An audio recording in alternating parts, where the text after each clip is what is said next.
We are here just to shed everything that we've learned in this life and get back to what we remember. And that's our essence, and that's the work. My purpose is to be who I truly am in every iteration of my evolution. And that is my purpose.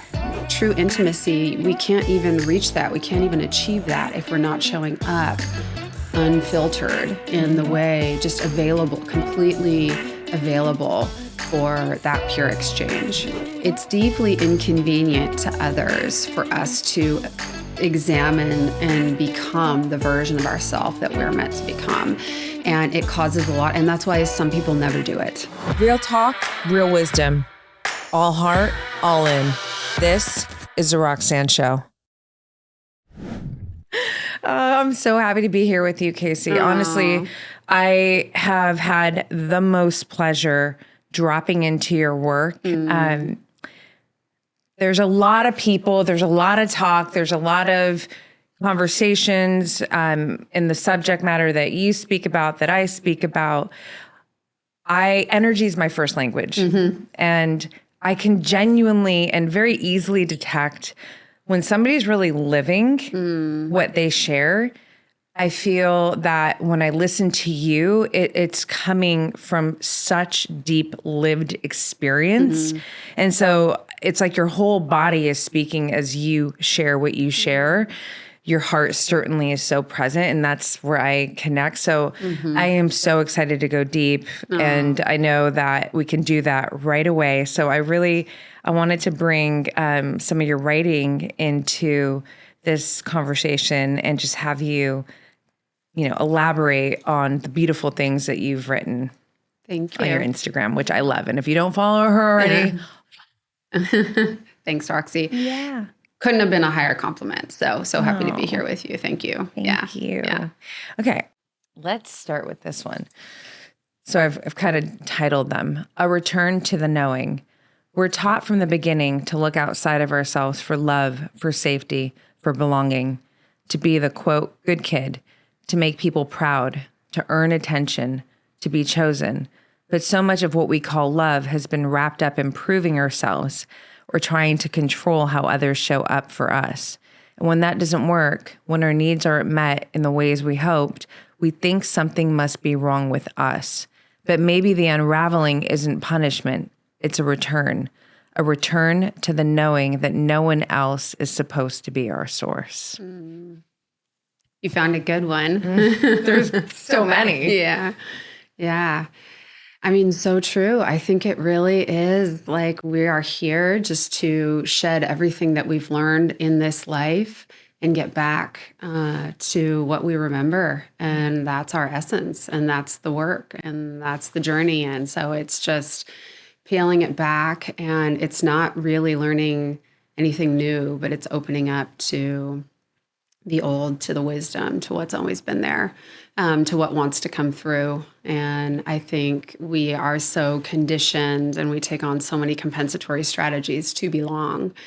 And that belonging separates us from who we are often. And so really, how do we connect to what it is that we truly want to belong to, and who those people are who are in alignment, as you so eloquently said? It's such a felt sense. It's an energy, and it is remembering even that wisdom that lives in the body.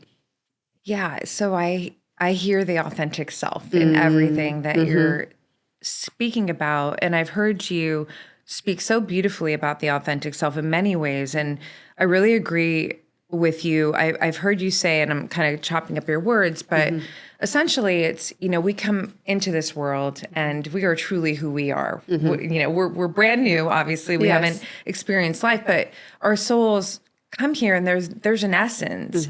And then to connect and really to, it's like a survival mechanism, right? And everyone's going to have radically different experiences here. So much of our true essence in many ways gets essentially kind of masked or buried or hidden or all of that, right? Yeah. And so what you're saying is essentially this idea of unmasking.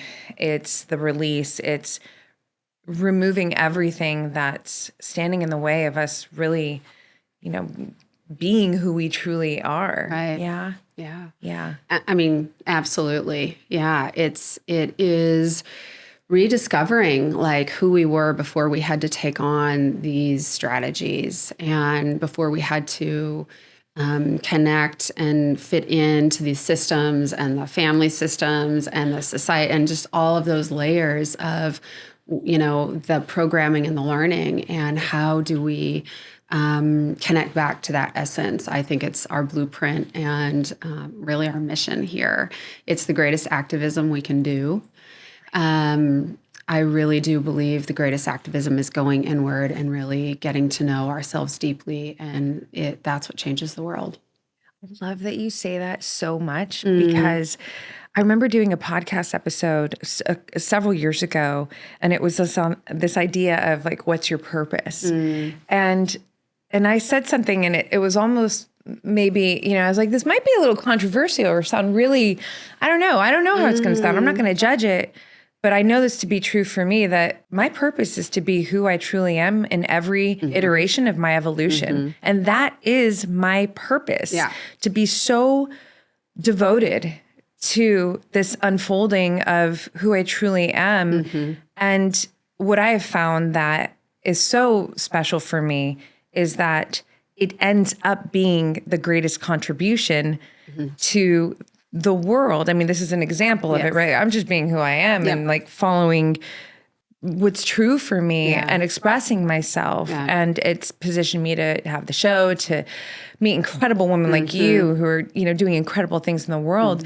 But it's almost like it can seem so selfish, right? Like to say something like that, because usually when people are thinking about purpose, it's this, like, you're a philanthropist, it's always about this outward it's about the outward, the external. And I'm saying, actually, no, it's about the internal. Yes. And that is why what you just said, I mean, when I listen to you, I'm like, my soul is just like, yes. Well, let me ask you, any thoughts on that? And then also, what has the journey been like for you in terms of you being devoted to yourself, you unmasking or unraveling and really coming home, if we want to frame it like that, to your most authentic self? Yeah. So I have a few thoughts about it. It is, I think at first glance, people do often, and clients will think this, and just even any discussion, people will focus on or think of it in this extrinsic way that it's selfish. If we're going inward, if we are choosing ourselves, if we're really owning that and claiming it, that word will come up, and then people feel guilty, and then they almost can't like emerge into that space. And so the language I use around that, or just my kind of first thoughts about all of it, is I always just remind people, like, there's a difference between selfishness and self-honoring. And we want to live from a place that's like truly self-honoring, and listen to what that is in any moment. And that's really, again, our greatest gift that we can show up and give to anyone, in the belonging and the connection, because I believe that we are here, yes, to know ourselves deeply, but also to be connected and have intimacy and to share in this beautiful, poetic way that we're meant to unfold and give to the world and illuminate the world in the way that only we can, if we are truly doing that in alignment and congruence, right?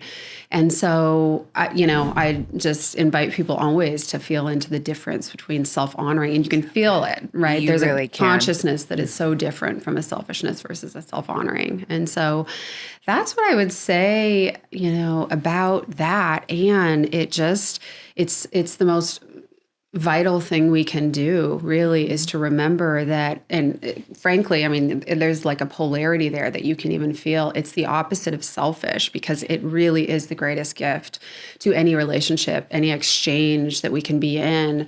If we're doing it in a self-honoring way, there's nothing more pure than that.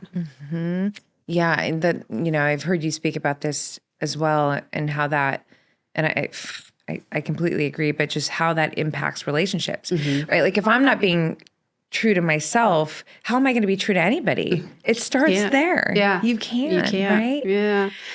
You can't. Yeah. And there's so many different tendencies that can emerge from that. But really, Yeah, the like true intimacy, we can't even reach that. We can't even achieve that if we're not showing up unfiltered in the way, just available, completely available for that pure exchange. How do you Hmm. feel, or maybe just through your own experience in your Hmm. life, has there been anything supportive or some kind of process that's really helped you come to, I'll just use my language, know, Hmm. love, and trust your most authentic self? Hmm. Hmm. I mean, so many. I mean, the work really. It's how I came into it was the circuitous path. It was doing it in all the wrong ways, Mm, being in relationships and really relationship with myself where I wasn't conscious. I didn't know better, and so then you start to notice in life like things aren't working. There are challenges, there's suffering, there's struggle.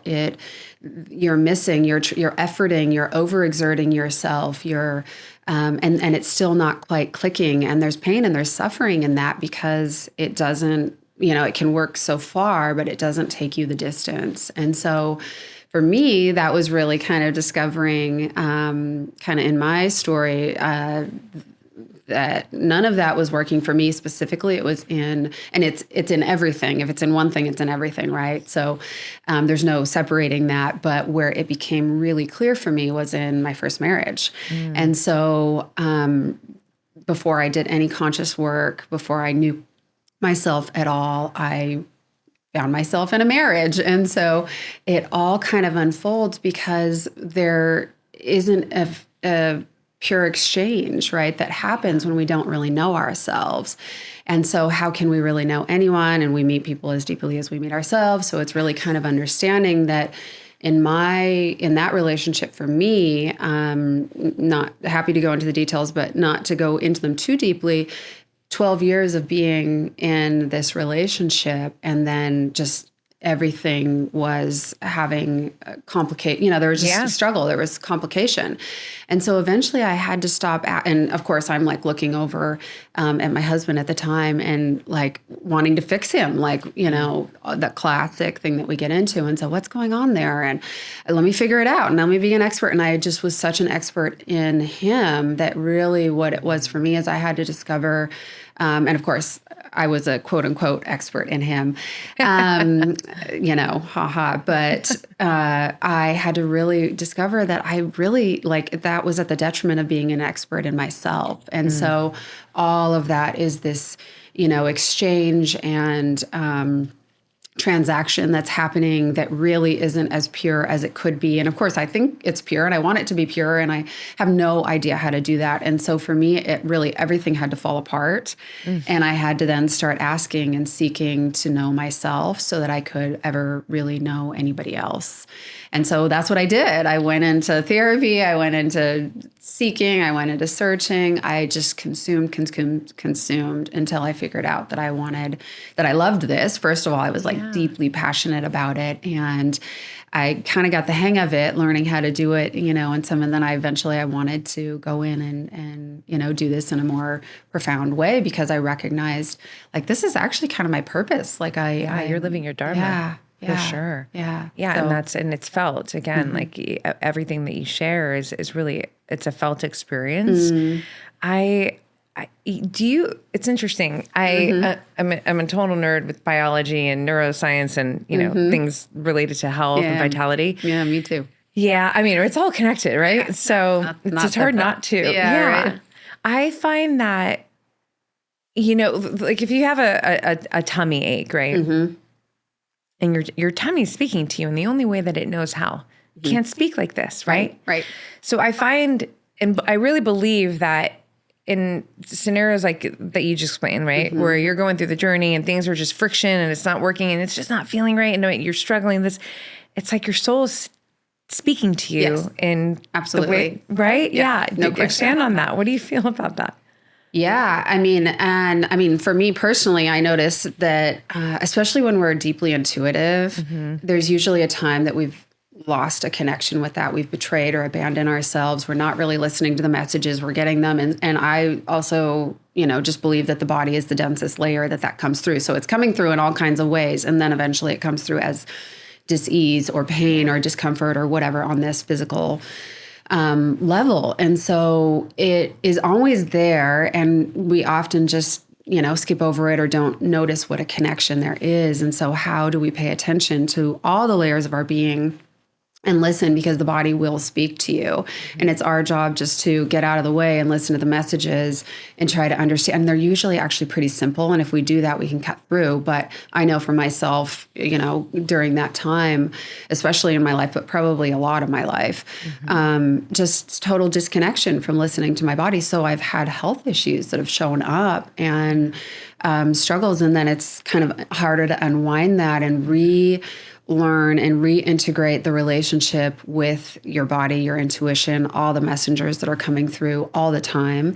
And now I've got a pretty good relationship with it. And so nothing's perfect, but it's just a message, right? I mean, that really wants to convey something to you. And your job is just to slow down, pause, and really listen. If something is showing up that's out of balance in any way, we are meant to be vital. We are meant to be healthy. We are meant to be fully alive. That is what we are here to do, is just to be fully alive. And so if we're not feeling that, then we have to slow down and really listen to why. Why. Yeah. Sometimes the path, like I'll use trusting yourself as an example, but sometimes the path to trusting yourself is to take action where you didn't trust yourself. And then you learn, don't ever fucking do that again. Right. It's like, sometimes we have to go through those pains and, because there is wisdom in it, right? If we choose to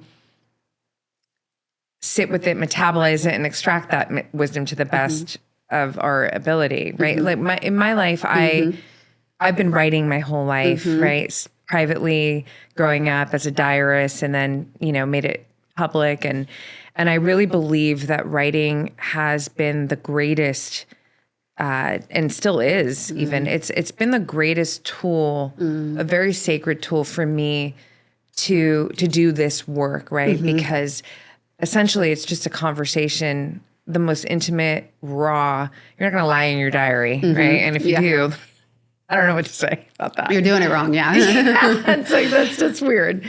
So you really, for me, I've been able to just sit in the shit and then metabolize it and alchemize it into, a lot of the things I talk about and write about. And I feel like, you've maybe had a similar, maybe not necessarily through writing, or do you write actually? Do you? I mean, some. I not probably in the extensive way that you do. I mean, I think you do that in a really beautiful, impeccable way, but it's just about having a container. Like, what do we need? How do we open up for everything to unfold that wants to unfold, right? And if a diary works for you, great. If a therapist works for you, great. If a friend works for you, fabulous. It doesn't really matter. It just needs to be a sacred container. And so what allows that to unfold in an authentic and intimate way? And a diary is a great way to do that. So it helps you connect and filter through everything else so that you can really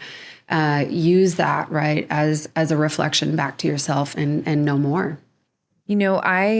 I speak about something that I've never really heard anybody frame. I'm not saying that I'm the originator, but I'm so excited to what you will have to say about this. We hear a lot about self-love. I talk about self-love all the time. It's very important. I talk about it in a multitude of ways. I believe that it's a very lofty idea for an individual to just know how to love themselves fully without building intimacy with themselves. Right. So I speak about self-intimacy. Yes. And it's that safe container, right? That you can build within yourself, that safe home where you can really be raw with yourself and real and not judge yourself and look at the ugly parts. And then we can start to build that connection where then we get to really know who we are, what we value, what we want or don't want, right? And then we can move into this love piece, right? But I'd love to hear your Yeah, I from mean, I that? love that you brought that up because I think that is the path, really, is to be intimate with self. What we need to do is get really conscious of our values. And so, and there's a whole language to that and learning to kind of peel away. And so often we are not conscious. Most of us walk through life and we haven't really evaluated or examined what our highest values are. And therefore, we're not living in alignment. And so anytime life is showing that anything is out of balance in your life at all, right? I'm stressed, I'm anxious, I am discontent in some way, my relationships aren't working. There is the misalignment with your value system. And so part of the work, right, is really cutting through and what have I over identified with that is not me at all? And what am I not integrated with that is actually of very high value to me? And it's really important because there's even an order to those. And there's it can be ever evolving if we're doing life right. I think that we're always growing and evolving, so that can move. But at any juncture, really it's knowing, which is again a felt sense, right? Because this is subcortical, all of it, really. How do we feel? If I think that these two things are competing in my life and they're both really important, the truth is no two things can actually compete. And so our ideal values and our impeccable self will always reveal. And if it feels like things are competing, really feeling into in a subcortical way, what is truly my highest value. And then you do that with everything in your life and everything that you imagine you desire to have in your life. And then you sort and sift that until you have a real conscious, I think of it as just literally organizing like our internal world. And when we've done that really consciously and we get to know ourselves, there's no greater intimacy and there's no greater gift to give. And so it's a really kind of tangible and practical way to sort and sift everything in life until we understand ourselves deeply. And then, we can move through sharing that with the world, knowing it clearly, but also sharing it with others so that frankly, our exchanges are as pure as they can be. Because if I show up and really share exactly who I am and I'm embodied in my values and you do the same, well, then nothing's personal. You also recognize there's no victim consciousness at all. Nothing is personal whatsoever. You're being true to your values. I'm being true to mine. And if we align, beautiful. If we don't, it's not personal. It's just a difference. And so there's no judgment. There's no victimization around that, around relationships we might be forcing or relationships that don't work any longer, or if we just don't vibe with somebody. It's just how we organize. And there's a coherence to that is so divinely intelligent that wants to step forward if we are willing to listen, sit with ourselves, figure out, reflect what it is that really, again, our soul's always been telling us. And are we willing to kind of live boldly in that way, in this self-honoring way that we just claim and own fully who we are and what we know about ourselves at that juncture, so that we can share it with other people and with the world. I feel like everything you shared is also this process of expanding your consciousness. They really go together, right? Completely. Yeah. You cannot, you know how to do one, you know how to do it all. And it just keeps happening. I always say it's not how you do, it's the process, right? It's not, a problem's not a problem. It's how you organize yourself around the problem. And so really, we really want to get process level. We don't want to get into the minutia. The details, frankly, don't matter. I mean, they matter, and it's not what it's about. It's really kind of understanding, well, if I'm stuck in that, well, how would I go about it? And if you learn a healthy, functional process, then you can't not live in that process. You can't fail in any moment or any challenge that you're ever in, because if you apply the same process, it works every time. And that's the golden ticket to anything. So honestly. good. Yeah. Do you find that that's a big unlock for you with your clients? Yeah. Is this, the values specifically, do you find that many they don't have that dialed in yet? And so Yeah, for sure. I mean, nobody would show up and need to do the work if they had it dialed in. And so most of us don't do that. There's incongruences, there are inconsistencies, there's things that we're making a priority that aren't truly important. There's ways that we waste our time, or people that we give effort to that we don't, things that we don't really, it's the circumstances matter less. But again, what's the felt sense that we have inside of anything? And do we learn to listen to that? And that informs and tells us really everything that we need to know about our values. And so oftentimes what it is there's just a disorganization. And usually when someone shows up and wants to do work, it's because there's some probably core value of theirs that they're not living in alignment with. And so what I love about that is that it's just low-hanging fruit. Like once you tune into it, it's just like an easy fix. You just didn't know what you didn't know, and you weren't prioritizing it or giving space in your life in a significant enough way so that you would feel fulfilled in that way. And so that is the juicy fruit. I mean, that is the juicy fruit. If you learn how to just organize that, and then sometimes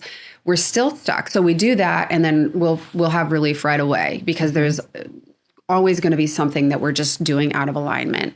It could be as simple as, I like to see myself, I identify as a yogi, but I'm not practicing yoga that often, right? So examples like that, but you can imagine, or, some big dream I have that isn't even taking up space in my life, or a value that I'm against, but I'm actually spending a lot of time doing it, or something like that, right? I mean, there's lots of details that you can, examples that you can go into there. And then there's this other category. So then those we can just organize and sift better now that we're conscious of them, now that we have self-awareness and we can self-reflect. It's like, oh, okay, well, now that I know more, I can do something different about that. And then there's the stuff that we need to heal that might feel like, okay, I know it, but there's a disconnect. And so how do I find my way through that? Well, we might have to go in and do trauma healing, or nervous system work, or past life work, or who knows what it is, right? Like, we have to figure out, why are we still blocked? Because knowing isn't enough. We have to heal something. And so that's the stuff that then helps. Those are the two kind of categories of things, in my perception of things, that we need to organize so that we can be in alignment with our values. And that's what's happening when we're in any suffering whatsoever in our lives. Somehow we're not doing that. Do you find that if there's some healing that needs to take place, that is one of the reasons, if not the main reason, why one can't connect with their core values? Is that kind of, or... For sure. Yeah, for sure. And so it's really kind of teaching people how to sort and organize that. And then we eliminate all the low-hanging fruit, meaning you just needed to be aware of it. And so now you can actually just take the action and live life in alignment with that. Yeah. And then if you're noticing you're still stuck, or you know it, you're aware of it, and it's not moving for you, or there's still some discontent, or you're not in the degree of pleasure you want in your life, then we know that it's something that probably needs deeper kind of quantum evaluation. We need to heal that and understand what do we need to understand here. Yeah. And that's where we go in, and we just, I call it tracking the energy. We greet that, whatever the energy is, and then we understand, what does it need to do? What does it need you to know? What does it need to shift or sort in order to move through that and not block? Because there's protective parts that we have. We all have protective parts that show up. So if there's a protective part that's showing up and sabotaging you from having the life you want, then we have to understand, okay, well, how does this part want to be healed? What's happening here? Yeah. I love that you bring up values too, because I think it's a core piece to your authentic self to really know who you are, right? You got to know what you value. And I find that there are values, some people might think, oh, as an example, health is my, is a core value. but they're not living that healthy life. Correct. Yeah. And so, and I've said often, like, just look at that. Don't judge it. Not easy to do. Not easy to do. Try not to judge it and ask yourself, is this truly my value? Or was it a value that I was supposed to value? Correct. Yeah. Can you talk about that a little? Because I think that's so important. Yeah. Adopted or, values that were pressed into. Yes. Yeah. So we all do it, right? Our subconscious is formed developmentally from like 0 to 7, but it's in childhood, right? So we are absorbing the consciousness of our parents. If our parents aren't conscious, or our caregivers aren't conscious, or whoever it is that we've been exposed to a lot during those years, then we just absorb that, and it all gets downloaded into our subconscious, and which again is subcortical. We don't even know what we don't know. And so that stacks up, and that makes up 95% of how we operate, how we exist, what we come to believe, how we see the world, our perception of everything. And so we don't even know, we are so over-identified with values that we've inherited from other people and experiences and traumas and all of the things. And then the way that we compensate and, take on as kind of that become maladaptive strategies. So there's so many ways that is programmed and compounded into our system that we are so separate from who we truly were when we came in and our true essence. We don't even know better. And then you add layers of anxiety and differentiation, and we're afraid to separate because we want to belong. Going back to that concept, we want to belong. And we need to belong to our family systems to survive. So as children, that is essential for our survival. And so emotionally, how do we ascribe to the belief systems of our usually unconscious or semi-conscious parents, which is why it's so important to get conscious before you have children, right? And most people don't do that. Right. And so, so we absorb those, and then we are so afraid of separation and not belonging that we continue to over-identify with values that aren't even ours. It's like, where did this come from? So that's a whole, that's like situation. A lot of it. It's a whole situation, right? Because so much of it is really then peeling back and questioning if we can give ourselves permission and the freedom to do so. What do I really believe? And is it okay for me to believe something different than the people that gave me life, that I love, that, whatever your relationship is with your family system? And so there can be a whole lot of complicated emotions in that, in separating and really saying, hey, I might be different here. Yeah. And what would be the value in that? And really, I think everything's the value. I think this is what happens in life is we come in authentic. Quickly, the programs start coming in, we move into belonging. And then if we're really living our soul's path, we're actually moving away from belonging to just anything, right? And we're moving back to authenticity. And so it's this whole pendulum swing that if we're brave, we will shift away from belonging just for the sake of connection and just for the sake of belonging. But it's really asking, what do I want to belong to? Right. And then living in alignment, which is a bold and courageous move to make, especially if there is a lot of disparity between what we've inherited and what we've come to know and how we've even come to know ourselves, right? There's an absolute death of our identity, a death of an ego, a death of everything that needs to happen in order to get to know that version of yourself. And so... Yeah. So good. Oh, I feel I'm watching my life as you're talking. Yeah. You had to, When did you make the shift? Yeah. Well, I've always been on this maverick journey where I just, what was coming up for me when specifically that I think could be really valuable and I'd love to hear you talk about, but when we talk about alignment, sometimes alignment will feel good. And sometimes it won't. Right. Yeah. That's not talked about enough. Right. Alignment sounds like everything's just flowing. It's easy. It's good. We're in harmony.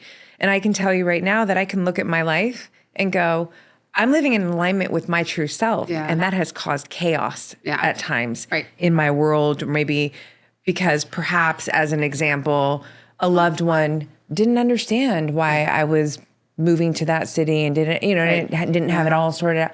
But I just knew I had to fucking be there. Right. Right. And so that's just one small example, but it's not spoken about enough, right? Alignment, it's a beautiful word. Yeah. But it's not always, it comes with thorns too.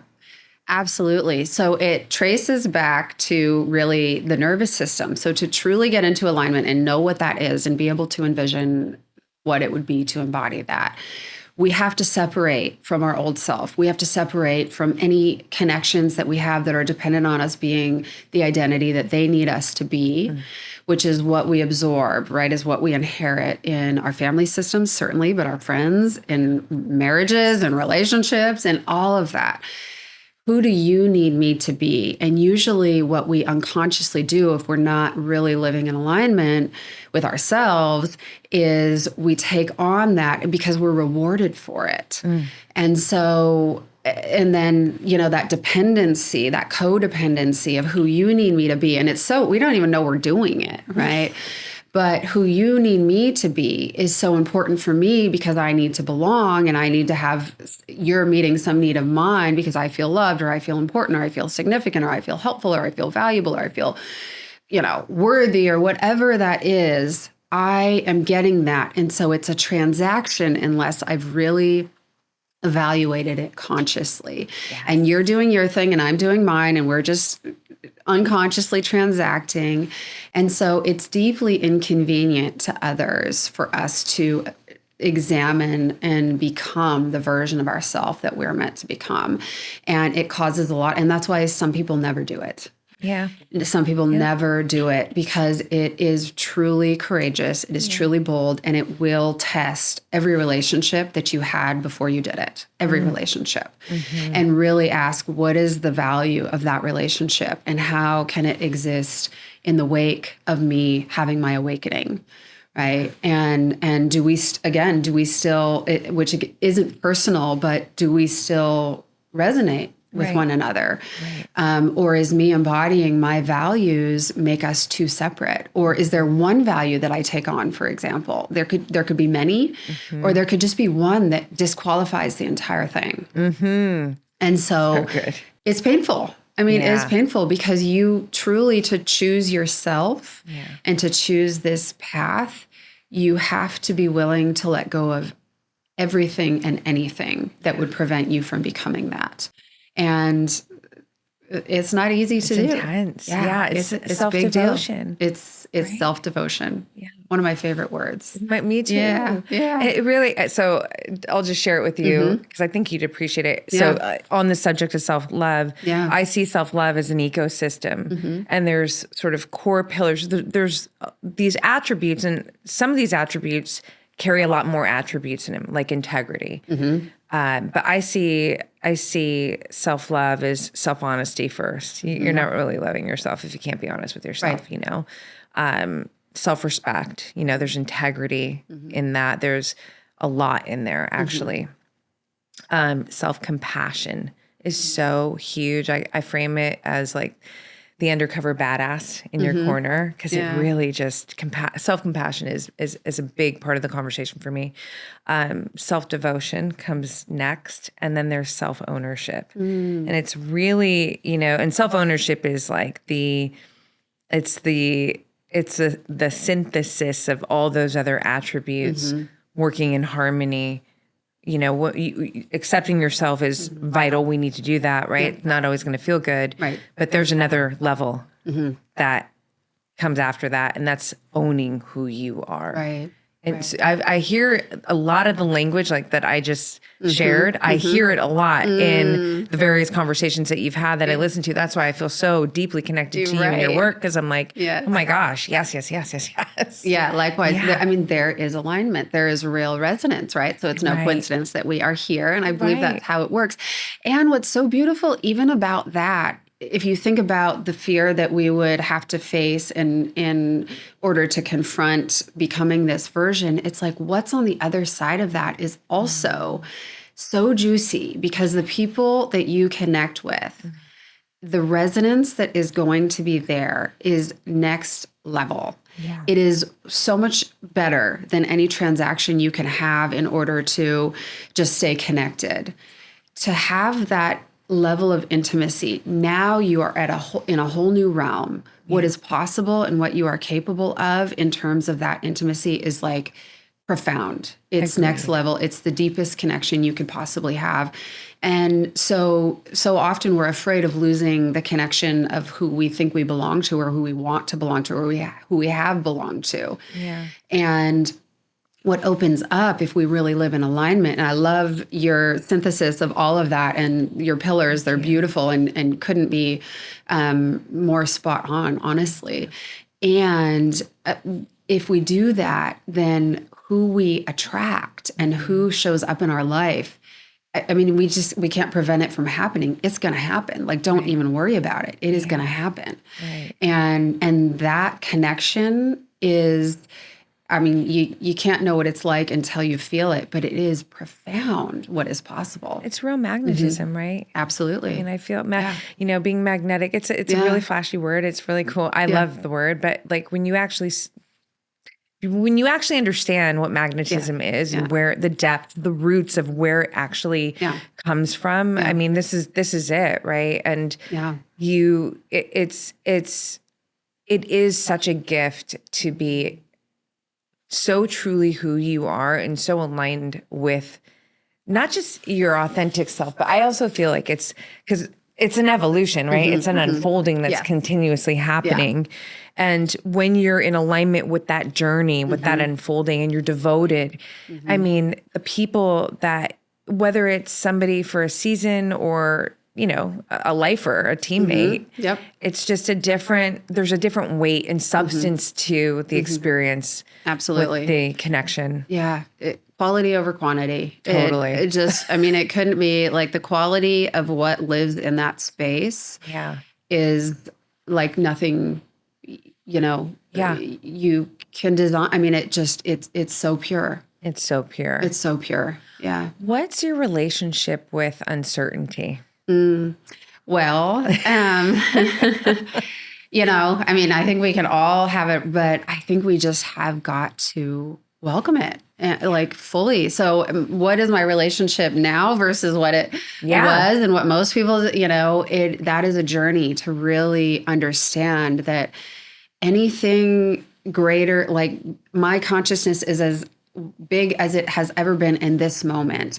And in the next moment live something else, showing up and doing this, meeting you here today, right? I mean, it's like uncertain, right? And we have to palpate that realm. We have to be willing to palpate without fear and really understand that anything bigger than we are, or we could presently even comprehend at our level of consciousness, lives in that space. And so instead of something that we fear, we want to continuously palpate that, because that's actually where, the next juicy fruit is, and the next and the next and the next. And so if you do what you did, you'll get what you got. And if you keep living from this place that's comfortable, that's safe, that's familiar, which is a nervous system thing, right? I mean, even kind of going back, it's like, okay, well, why would I do any of this? Why would I explore any of it? It's terrifying. It's uncomfortable. It's inherently going to feel uncomfortable to the nervous system because it's not familiar. And so we're constantly having to up-level our nervous system in order to palpate the next realm, which really is the unknown and everything that we don't know. So often what is so unfortunate is people make a negative association with the unknown. But if you have a relationship where you've palpated that in uncertainty, and then you understand that everything that's bigger than you've ever been, everything that's new, that's fresh, that's brilliant, that's exciting, that's all of, like who knows what it's going to be, that all lives in the unknown. And so you have to develop a relationship. Otherwise, you will just be comfortable. It will be familiar, and you will repeat a habituated life that never truly expands. And so I understand, I really get the fear that people have around that. And I have certainly lived in that zone myself. And my relationship with it now that I know better, is just like, yes, Yeah. yes. Why? Yeah. You're like, of course, why not?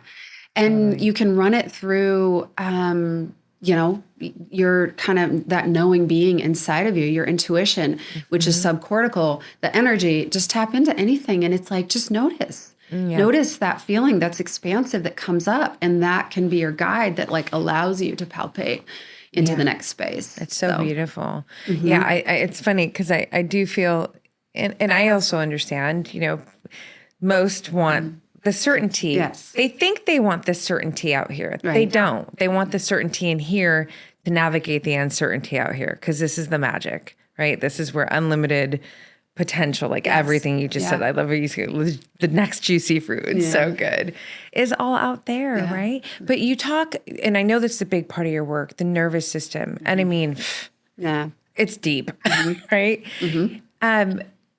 I don't know if you have just maybe even like a couple of ways that, how do people even start to get into the nervous system work that can help them shift and make differences, even in the case of like what we're talking about, to feel more certainty in themselves, to navigate uncertainty? I mean, I know it's such a big subject, and the depth of work is real. So I don't, it's Well, I totally get it. I could go deep into it because I know it's you can. fascinating. But really, it's noticing. I think it's getting so also familiar with your body and your energy system and understanding what is my baseline. Like when I am really in my center, what does that feel like? And so we're going to be pumped in and out of that hundreds of times a day. Even, those of us who know how to, like, we're conscious, we know how to do that. There's going to be so many things that are external that are going to pull us out of that so many times a day. And it's really, how do I learn to understand what my baseline is, which is my, ventral vagal, right, in the nervous system, which is everything is regulated and I can experience the world. And when we are in that ventral vagal, which means I'm neutral, I'm open, I'm able to connect, I'm not feeling anxiety or nervous or panicked or shut down. It's like when I'm in that zone that I can connect socially and be open-hearted. yes. You want to know what that feels like in your bones. And you want to know how then to return to that, because wherever I go, if I'm mobilized in my nervous system or if I'm immobilized, because it's a spectrum, right? I want to be right in the middle. And if I'm right in the middle and I know what that feels like, well, then I'm going to know if something's kind of, taken me out of that, or whatever that circumstance would be. And then really it's my job to understand when I'm out of balance with that. And then I have to take ownership and be responsible for figuring out what's going to put me back into my center. And so if I know myself really well, because, this is even opens up a whole nother can of worms. We can't really heal. Sometimes when talk therapy or anything isn't working, it's because we're approaching life from a we meet the world from the state that we're in. And if we're dysregulated, then we can't really absorb the healing. We can't just talk about something and intellectually understand it. Like it's not going to embody. And so we have to really, sometimes the introduction, right, to our healing and our evolution or our awakening, our consciousness really is truly understanding our nervous system. And you don't have to know the science and all the language around that. It can be helpful because then oh, okay, well, I'm in dorsal vagal now. Oh, okay, well, I'm in sympathetic. You understand the different states, and then you can observe yourself in them rather than judging them, and rather than feeling like they're controlling you. It's like, oh no, I need to slip back into my ventral vagal. That's really what we all want to be, because that way we can sit, we can be engaging, we can be open-hearted, we can really consume more consciousness, right? Because our minds are open too. Everything about us is receptive when we're in that space. We're not defensive. We're not fighting for our lives. We're not shutting down. We're not doing any of those things. And so that is what we want to be. And no healing is really possible if you've tried different modalities in therapy and it's not working, or you're in a relationship and you're dysregulated all the time. If you're not, you will experience all of those circumstances differently based on the state that you're in. And so you are responsible for understanding your state and then governing yourself to get back to a state that's regulated. And once you're regulated, well, now I can actually start having intimacy. I can't have it when I'm dysregulated in any form. And so it's my responsibility, and I'm all about radical ownership, right? Have to go inward. I have to be responsible. I have to know myself. I have to know how I do that for myself. Nobody needs to do it for me. I need to know how to do it for myself. And then I can get back to a place where I can even design what my values are, where I can even think about intimacy, when I can, journaling, I'm sure has been one of those places for you. I can just imagine immediately, right? If you're dysregulated, which of course you are, you're human, then you go into your journaling space and you come out in that ventral vagal zone. Yes. And your heart is open and you know yourself better and you're able to connect. And now there's a difference, right, between the way we all perceive the world, which is really at a lower level, because that's all the lens through which we see the world. It's filled with all our traumas. It's filled with our subconscious. It's filled with all of that, right? And so our perception of the world is going to be tainted based on all of those things. But what getting regulated in the nervous system does is it allows you to take on perspective. So now I can see everything and everybody independently. Yes. Now I can there's no judgment there. I can be open-hearted. I can take you for what you are, and I can be open to that completely. I can not be defensive or in victim whatsoever, right? Because that is a dysregulated state. And so it's really understanding that the state that we're in is going to define and determine how we meet the world and how we see the world. And so it's really important to understand what it is in any instance. If I'm in ventral vagal, if I'm in dorsal vagal or freeze, or if I'm in sympathetic, what do I need to do because we can all be all of those things. And so what do I need to do to get back into this ventral vagal so that I can really then, greet the world in whatever capacity I want to from a higher conscious perspective. Does that make sense? Oh, 1,000%. So much. It has me thinking, it must be so interesting for you. And when you have the level of consciousness that you have, the wisdom, the experience, even the science, just all the comprehension, like everything, it must be really interesting to navigate life. And I don't mean this at all as if, it's hierarchy or you're sitting there and you're judging, but you can see things. And Yes. The vision is just, and it's so, behaviors, patterns, that's got to be really interesting for you. And I wonder, what has the journey been like for you with just even your relationships, in the sense of, you're a very deep woman. I'm not saying that you can't have lighthearted conversations or things. Usually not, actually. No, I'm terrible at it. I don't small talk. I don't like it. I don't, I have a fucking sense of humor, and I make myself, I make myself laugh all the time. But we were talking about this before we started. It's just like, I love the deep end. I live in the deep end. Yeah. And so it's interesting because I don't like to small talk, because of the consciousness, because I love the deep end, because it's meaningful, there's substance. It really does position me in terms of how I navigate socially in a very interesting way. What does it do for you? I'm grateful to say that I do have an incredible circle, but I don't talk much, which is so funny. I'm out here and I talk, especially because I'm out here so much. Yes. I'm very introverted. Yes. I take up a lot of space for myself, and because I like time with myself, because it's honest in my space, and I can go there with myself. And so, I'm just not the girl who can do the, hey girl, oh yeah. So, and just do that kind of hanging up here surface. Right. It's exhausting, and I refuse. So I don't. I totally get, and I am exactly the same. And so, and it's really questioning all of that. It's like, well, even these identities and labels that we put on things like introversion, for example, Yep. we associate with these things, but it's like, well, what is it really? What is it really? Yes. And so it's really, when you start breaking down, I mean, I could just like geek out on all of that, because it really is like, and somebody could look at your introversion and judge it or identify it as just introversion, which is way too simplistic for what you're describing. Right. You're so right. And I totally get it, because I'm exactly the same way. If I'm not in a deep conversation, which is why I love my work and I love work. I mean, I certainly have many personal, intimate relationships in my life that are so rewarding and just like awake.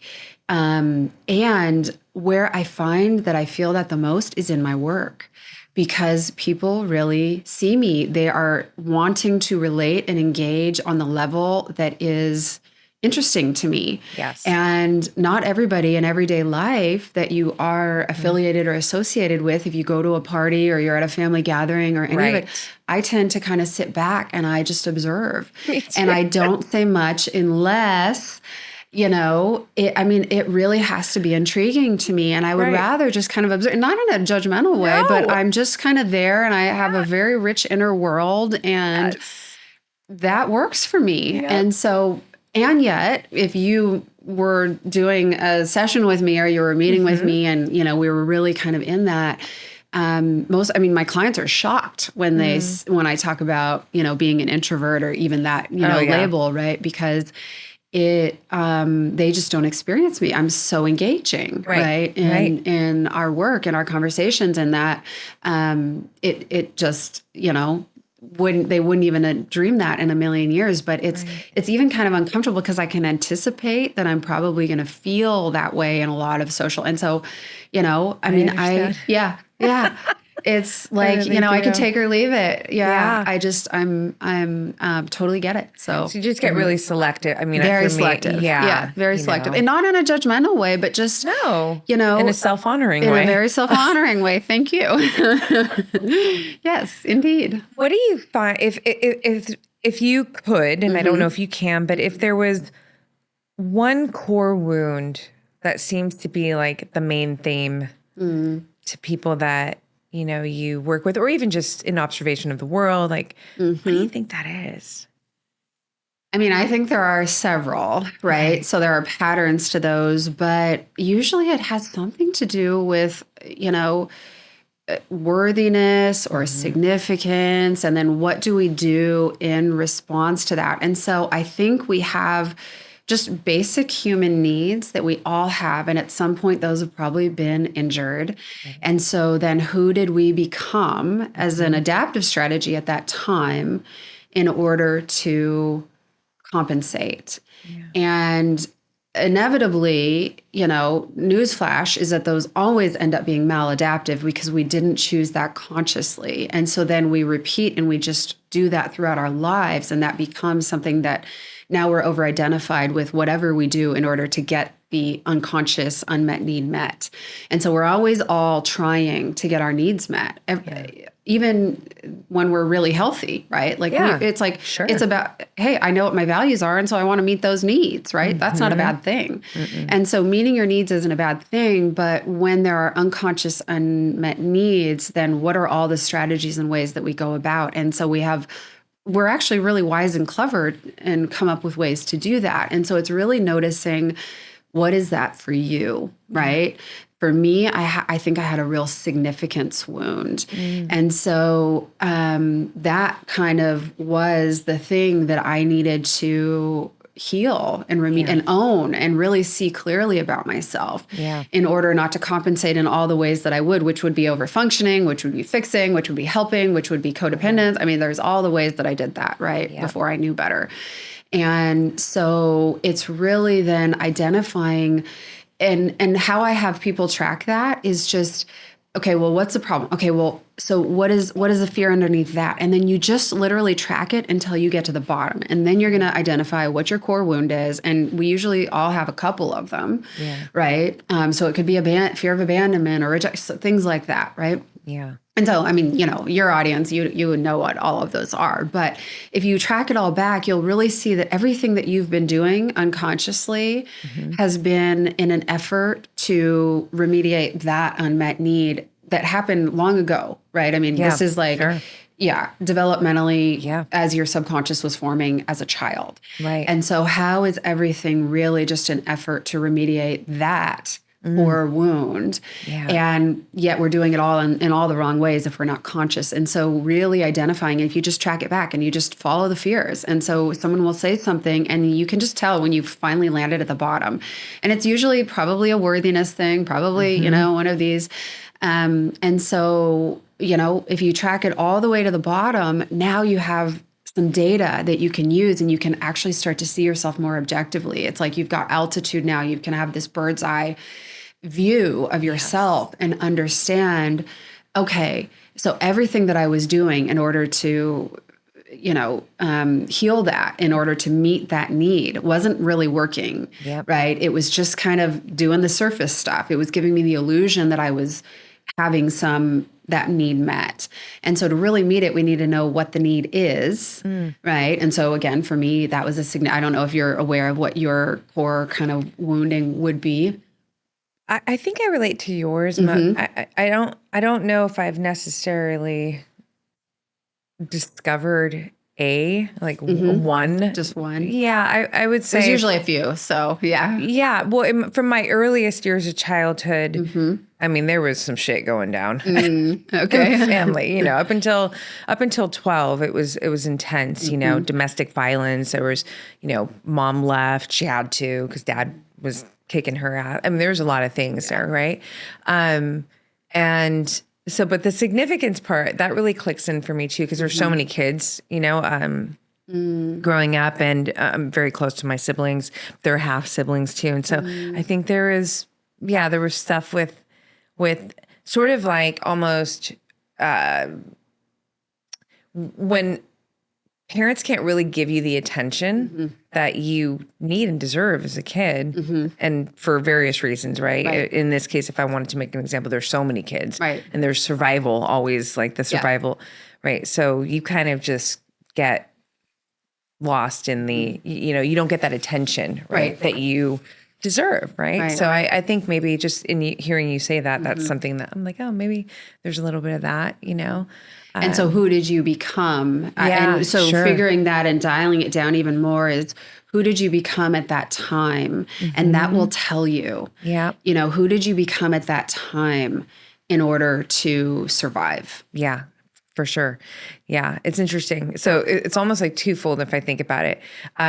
First of all, super hyper vigilant, and like that's very real for me. Yep. And then also, probably overextending the love, the giving. Oh, such an intense giver, right? Yep. I wouldn't say people pleaser. I don't know. I don't really, because I'm aware of that, but like, I'm like, I don't think I was people, but, and maybe the reason why I don't connect with that, just thinking about it right now, is because even when I did overgive, it was always such a genuine, but it was very like pure, even if it was survival, like if the roots were coming from there, it wasn't, it's always been a pure thing. I love very pure, right? Yes. So maybe some of that, but also the fighter in me is like pretty, so like, it's kind of, it's interesting. I don't know. Like, ask me more. I'm like, well, I mean, so, I mean, live session, everybody. Live session. But because it doesn't always have to go into people pleasing. So your intuition is really strong, and your ability to read energy I mean, sometimes these are kind of inextricably linked. That your ability to be really energy sensitive is an adaptive strategy that you took on as a child. So because there's danger in moods and people and violence and all the things, I need to be really good at evaluating what this environment is. Yes. And it doesn't mean that you went into the over functioning or I'm not trying to help people or I'm not trying to please you. Maybe you became small. Maybe you needed to stay alert just in case I need to step in or whatever that was for you.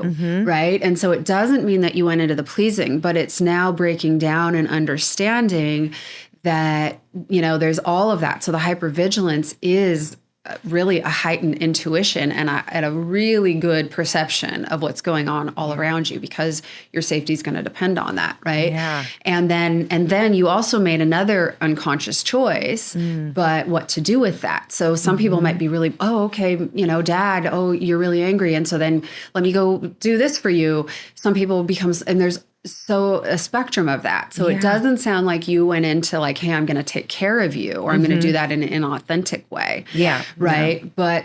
But you made other decisions that might have been protective, right? That allowed you to be in that space so that you knew what to anticipate and how to show up and when you needed to do what you were going to do. Does that make sense? 1,000%. Yeah. One thing that I realized this, I think it was like 3 years ago, not even that long ago, but it was this, why is it hard to ask for help? So usually it's this, you don't feel worthy, or it's this like pride, right? Those are sort of the two categories. And I'm like, I don't relate to either of those.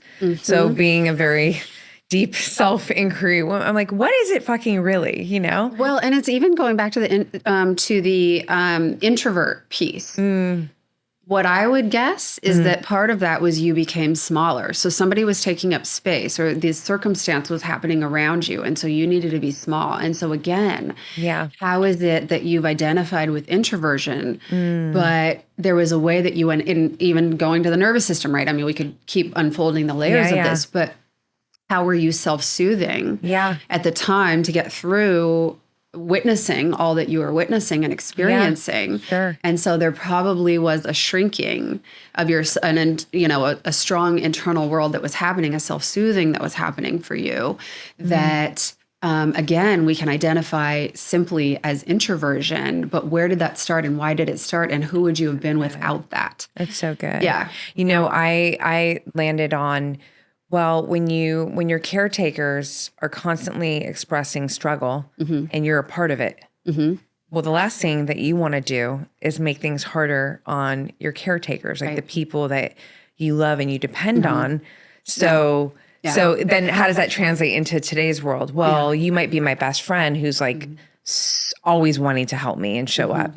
But because I love you, even if I needed help, I'm like, I don't want to add anything to your plate. Right. Like that's the mentality. Right. And because of that deep, from way back then, it's so, and this has to be so fun for you. Well, fun with empathy and compassion, but it's fun. You're doing well, you're like, you're like solving a puzzle with your clients, right? I just think of it as organizing energy. Like we want to go in and we want to figure out all this, and it's so good to be aware of it. I mean, and yet we don't want to get stuck in just the awareness, because that's not enough. We have to integrate it. We have to embody it, right? So it's really valuable to understand how we became who we were. And then we get to consciously decide, okay, well, what of that really is truly valuable to me? And I think this is the genesis of it.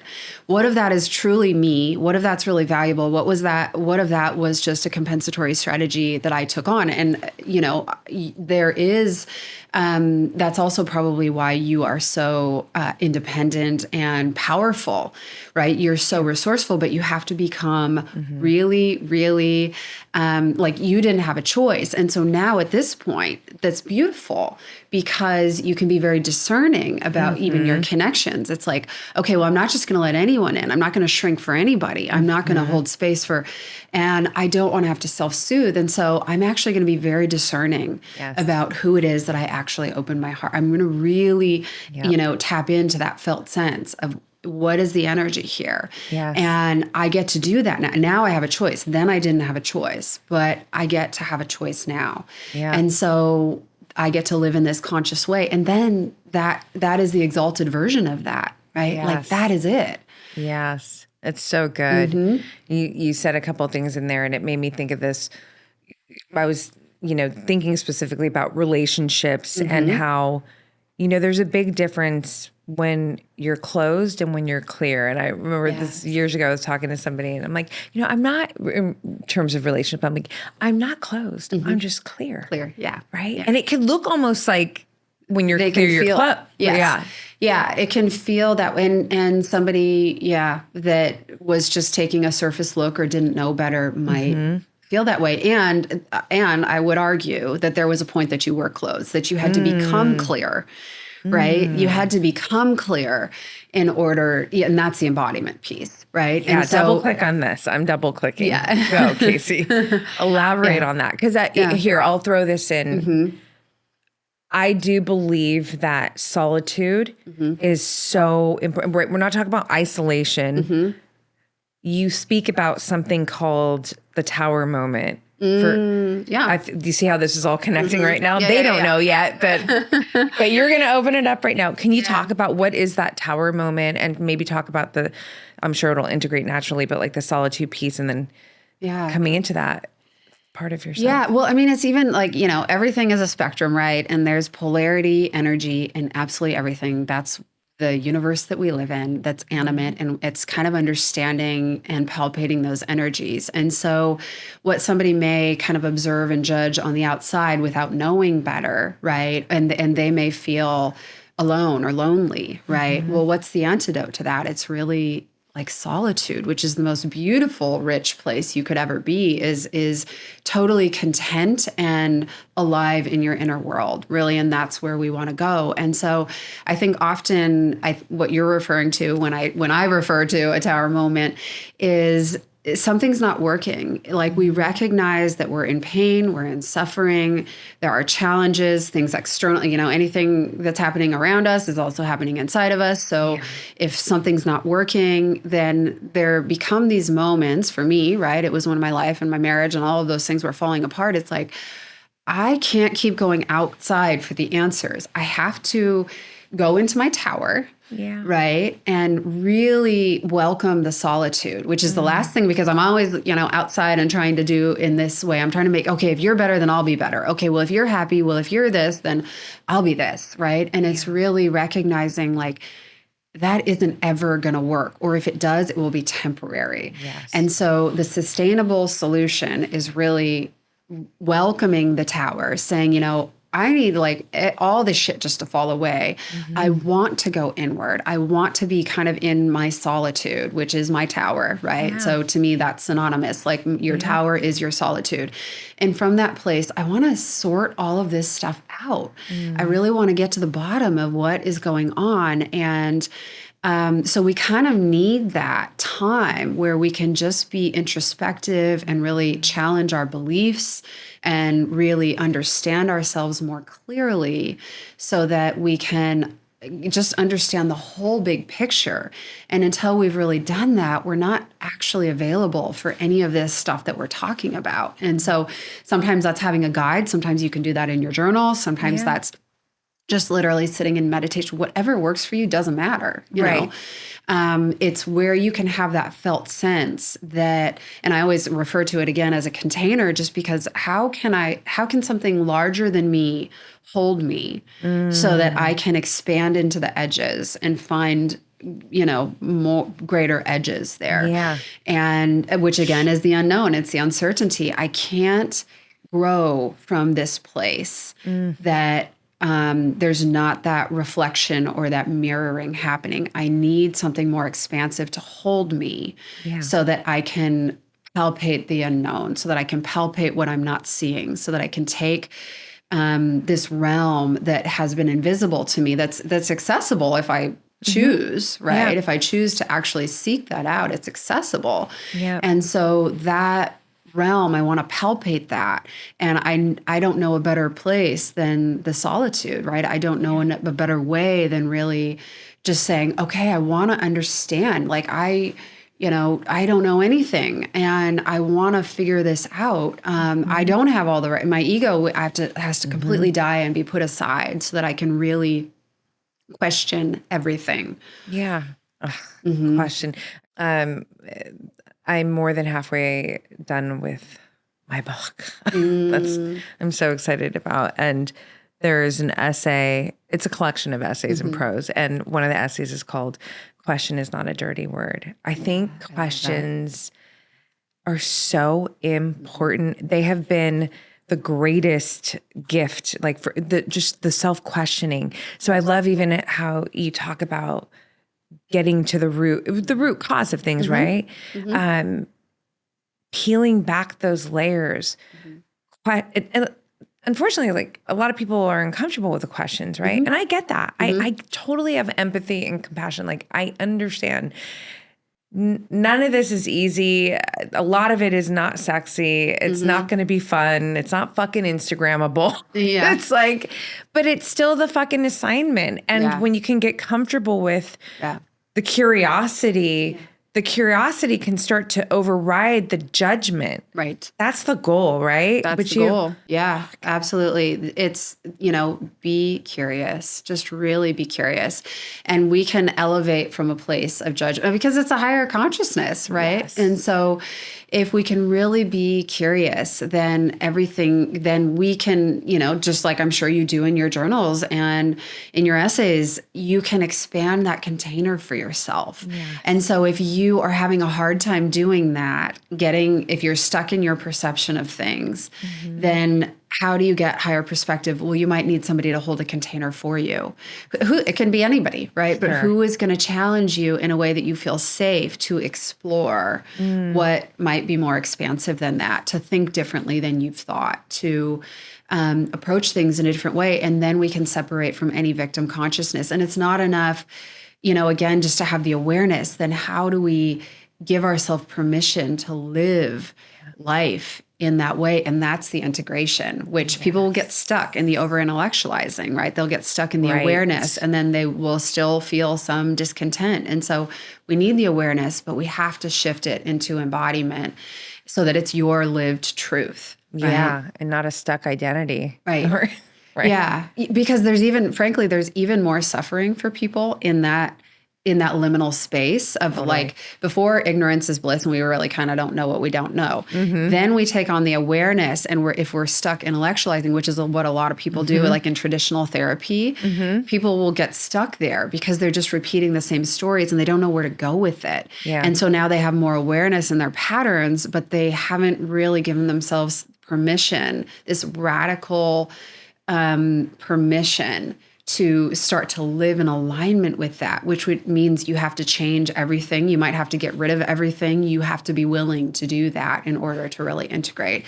And so we don't want to get stuck just in the, and I get it. I can be really analytical and intellectual in those ways that it's fun to do that. But the embodiment really requires that you get out of your head and you start living from your heart center, and you are more alive and you're doing, making bold moves, and you're really so unapologetically devoted to yourself and becoming that version of you that you now understand that you will do anything to become her.